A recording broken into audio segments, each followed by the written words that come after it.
আসসালামু আলাইকুম। আপনারা যেভাবে খুব সহজেই আগামীকালকে বা শুক্রবারে যে এসএসসি পরীক্ষার রেজাল্ট দিবে সেটা দেখতে পারবেন। তো এর জন্য আপনাদের যে কোনো একটু ব্রাউজারে চলে যেতে হবে। ব্রাউজারে চলে গিয়ে লিখতে হবে এডুকেশন বোর্ড রেজাল্ট। আমি আবার বলছি এডুকেশন বোর্ড রেজাল্ট। এই যে আপনার দেখা যাচ্ছে সাজেস্ট করতেছে। জাস্ট আপনার এডুকেশন বোর্ড রেজাল্টে চলে যাবেন। গেলে প্রথমে আপনাদের এরকম একটি ওয়েবসাইট চলে আসবে। জাস্ট এখানে ওপেন করবেন।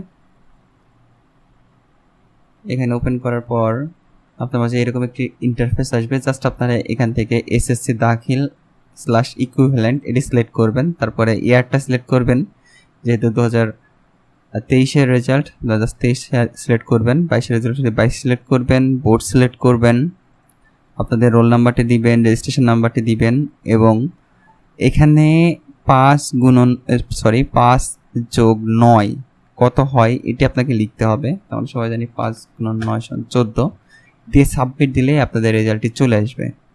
মাঝে মাঝে কি হয়, তখন ওয়েবসাইটটি অনেক বিজি থাকে, তখন এইভাবে রেজাল্ট আসে না।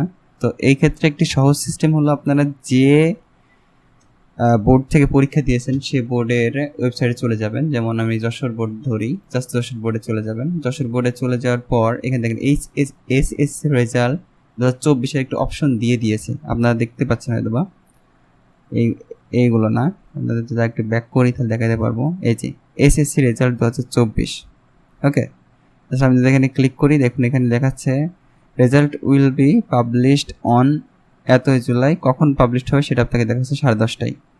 তো আপনার জাস্ট ওখানে ক্লিক করলে তখন আপনাদের একটি অপশন খুলে যাবে যে রোল নাম্বার। জাস্ট আপনি রোল নাম্বার দিয়ে এন্টার করলেই আপনার রেজাল্ট চলে আসবে খুব সহজেই। আপনারা সবাই, আমি বলবো যে আপনাদের নিজ যে বোর্ড আছে বোর্ডের ওয়েবসাইটে গিয়ে রেজাল্ট অপশনে চলে যাবেন। রেজাল্ট এসএসসি রেজাল্ট 2023 এরকম লেখা থাকবে। জাস্ট ওখানে ক্লিক করে রোল নাম্বারটি দিলেই অটোমেটিক্যালি খুবই দ্রুত আপনার রেজাল্টটি পেয়ে যাবেন। তো ভালো থাকবেন, সুস্থ থাকবেন এবং টেকব্যাক বাংলার সঙ্গেই থাকবেন। আল্লাহ হাফেজ।